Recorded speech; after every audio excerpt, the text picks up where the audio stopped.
I do not like making these types of videos. I'm not like Thanos where I'm preying on the downfall of others to enjoy myself. But what we're going to do today is we're going to go ahead and talk about 3 teams, maybe 3 players that have been very disappointing in the year 2022. And we're going to go ahead and start off with the Central Division. Now, I am not a biased Guardians fan. Are we 86 and 67? Is that really good? Yes. But it's in large part because the Chicago White Sox and Minnesota Twins are 2 teams that will be starting off the most disappointing teams argument because, let's face it, Yasmani Grandal, 66 OPS plus. Now, in the previous years, even though he's hitting 190 or 200, he's always been an on-base god. He still got on at a 30% clip, which isn't horrible, but the power has been completely zapped. Injuries has ravaged this team.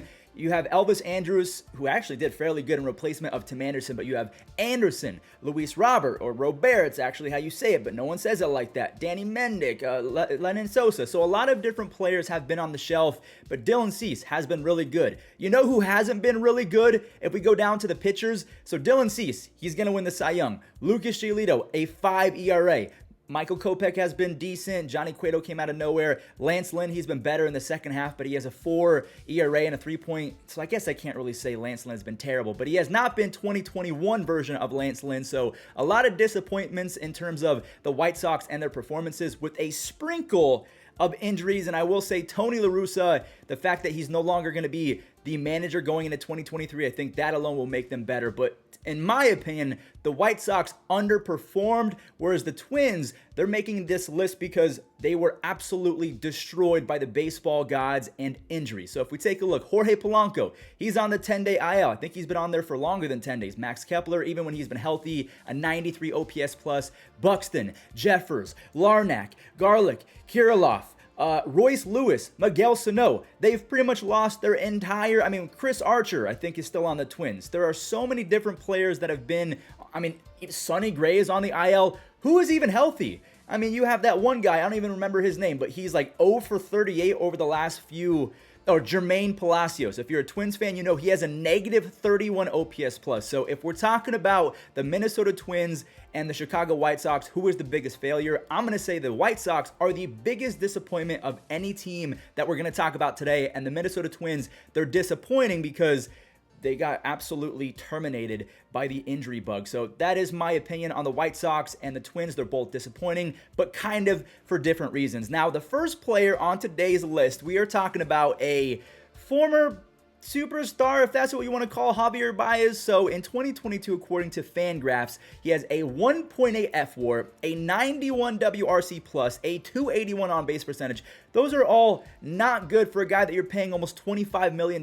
He can opt out after 2023. If you're a Tigers fan, you're probably thinking, please, for the love of God, opt out. But if we take a look at his stats, his ISO is the worst it's ever been since his 3rd year in the big league. So ISO, if we take a look, it is your slugging plus your average. Now, he has been better in the second half. I will give him that. But his defense has slipped. He has a negative 4 WRC+. plus. Now, the strikeouts have gotten better, so at least he's, not just kidding. Every time I watch Javier Baez, he is making some of the dumbest decisions when it comes to plate discipline. But the 281 on base percentage, that is not going to cut it. So between 2020 and 2022, Javier Baez is making that stretch of baseball when he had with the Mets look like not Javier Baez. Like, what is the normal for Javier Baez? Is he good? Is he bad? Is he the worst elite player of all time, or is he the best bad player of all time? That is a discussion that people have been having. So Javier Baez been absolutely atrocious, kind of stealing money, but again, he has been better, so I will give him that. All right, so let's talk about the Angels. Do we blame injury? Because Rendon, he's been injured pretty much since last year. I forgot Jared Walsh is on the shelf as well. Mike Trout, he's got a 173 OPS plus. I can't even speak. A 173 OPS plus. Ohtani has been the second coming of Babe Ruth, but even better. Like, he's kind of had a reverse 2021 season where he's been a better pitcher, but a good hitter. And then if we talk about 2021, he was an excellent hitter and a good pitcher. So he's reversed, although,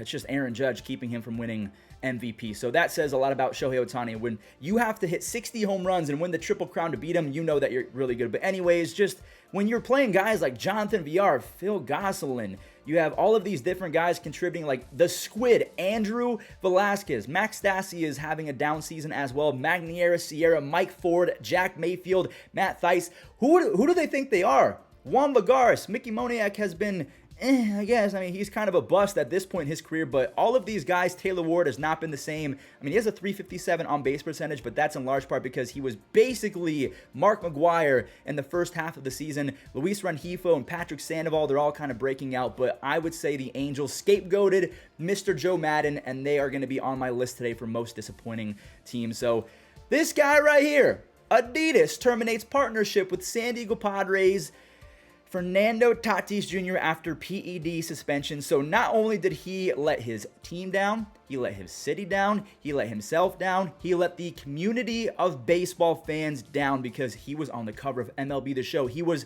quite possibly the new face of baseball, but he let me down. I mean, I am an investor in Fernando Tatis Jr. cards, and you know why I did that is because in his first 273 games, he basically had 14 WAR. He was the fastest player in the history of baseball to 50 home runs and 50 stolen bases. I think Ronald was the second, but Tatis beat him by 28 games. So this kid is a freak. Now, I guess the silver lining for Fernando Tatis is he passed every single PED drug test before he got caught. So all of these stats, these record-breaking stats, are legit if you want to believe Fernando Tatis and the test that he took. But if you don't, I understand why. There's always going to be doubt, but he had 42 home runs and 25 stolen bases a year ago in 2021.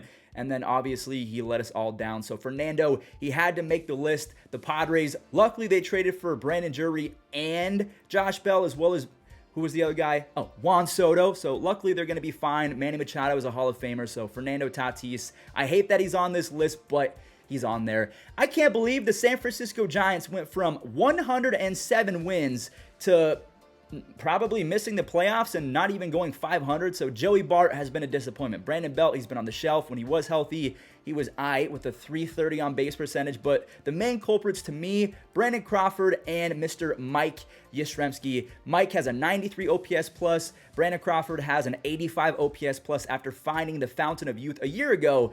Yermin Mercedes was not able to find success. JD Davis has been really good, so that is a trade. I will give them some credit. Elliot Ramos, the rookie, I thought that he was going to be special. He has not shown really anything. Lewis Brinson has fallen off a cliff, so they went out and signed. As you guys can see, their pitching. They had Logan Webb. Carlos Rodon has a 2.98 ERA. He has been good. Alex Cobb has a 2.93 FIP. That is fantastic. Even Alex Wood, the ERA might be deceiving because he's got that 3.7 FIP, and same with Jacob Junis. So the pitching staff has done their thing, but between I think his name is Tyler Rogers, and the bullpen, they have not been good at all. So if we take a look at earned runs, I mean, most of them, I mean, there's Tyler Rogers with 30 earned runs over 70 innings. He still has a 3.84 ERA, which is not terrible. But Zach Littell, he showed up. Gabe Kapler, I still can't believe he did that. So the bullpen and the putrid offense, I really wish I could make these videos in one take without stuttering, but we're doing well so far. So we have the Giants, and then I can't believe we're even talking about Nick Castellanos, because I thought that he was going to be one of the more underrated signings of the offseason. He was going to be an absolute menace to society for the Phillies, but the strikeouts are up, the walks are down, the power's down. You can see the ISO is at 132. He has 13 home runs in 128 games. That's not going to cut it. He has an almost average 96 WRC plus, but he has a negative 0.7 WAR because he is one of the more historically bad outfielders. I know that's not his fault. He was not meant to be an outfielder, but because Bryce Harper had injuries to his thumb, I think it was, or maybe it was his elbow. I can't remember exactly what happened, but Harper is going to be your DH because he can't throw baseballs right now. So unfortunately, Nick Castellanos, who they signed for $20 million, that was the AAV, so 5 years, $100 million. So let me know in the comments, do you agree so far with all of these picks? So we have Javier Baez, we have Fernando Tatis Jr., we have Nick Castellanos. One more player we're going to talk about, but that will be after we bring up the Texas Rangers. Now, there are some good things that the Rangers did. Nathaniel Lowe, he has been dominant. So back-to-back good seasons. Jonah Heim, he's kind of breaking out. Marcus Semien and Corey Seager, they're good with the power, I guess, with the 438 and 460 slugging, which is not horrible. So that's kind of bolstering their OPS plus. But the on-base with 312 and 320, that has to get better. Corey Seager is the #1 player in baseball when it comes to lining into the shift. So maybe he's better when the shift is banned next season. But Leody Taveras, he's kind of falling off. Adolis Garcia has a 302 on base percentage, so he's still productive, but he has to figure out how to take more walks, in my opinion. And then if we take a look at the pitching side of things, Martin Perez, good. Everyone else, bad. John Gray only had a couple different starts, 22 starts, so he's been good, at least with a 3.38 FIP and a 3.64 ERA, but everyone else, really, aside from Brock Burke and Matt Moore, I guess, has been very, very mid, in my opinion. So the Rangers, I thought they were maybe going to be an 80-win team, but as we can see, they are 65 and 87 with about 8 games left, so they are not going to win 80 games. They're going to finish way under 500, but they did fire Chris Woodward, and I think that is a good step in the right direction. So what do you guys think of Ace? This is a team, the Texas Rangers. And last but not least, a man that should be arrested on the spot for thievery. I mean, if this was the 1500s, Patrick Corbin would be leading the Black Pearl, because he is just going for that buried treasure at all times. He's just stealing money and not caring about it. A -2 WAR, a 6 ERA. He has 125 strikeouts and 140 innings. So his former 11.1 and 10.6 strikeout per nine self, that is gone with. And you know what it is? I think it's the sticky stuff. I think this guy is a certified sticky merchant. I mean, this year, let's look at last year. A 5.8 ERA with a 5.4 FIP. At least the FIP is looking a little bit better, so maybe he's getting unlucky in 2022. But my man is getting paid $20+ million to be the worst pitcher in baseball, at least anyone not named Dallas Keuchel, because Dallas Keuchel is quite literally the human embodiment of batting practice. So that's going to do it for today's video. Psych! I would be lying if I did not include Joey Gallo in this video, because his Yankee stint was the very definition of disappointment. He hit 159 with a 282 on base percentage and a 77 OPS plus with the Yankees in the first half. That's about as disappointing as you can get. I'm sorry, my friend, but you made the video. Thank you all so much for watching. Those were my biggest disappointments of the 2022 season. We talked about some teams. We talked about some players. I really like making these second uploads of the day, because I really don't have to do any editing. I might be... See, even if I mess up right there, I'm not going to edit it out. I really want to just make sure that you guys understand that you do not have to be perfect to make YouTube videos. If you have a computer, if you have a decent camera and some decent audio, you guys can make baseball content. So I'll catch you guys on the flip side. Hopefully you guys are content creators going into 2023. But yeah, that's today's video. If you agree, let me know. If you think I'm stupid, also let me know. I don't mind that. I have some thick skin after doing this for almost half a decade. So love you guys. Catch you in the next one.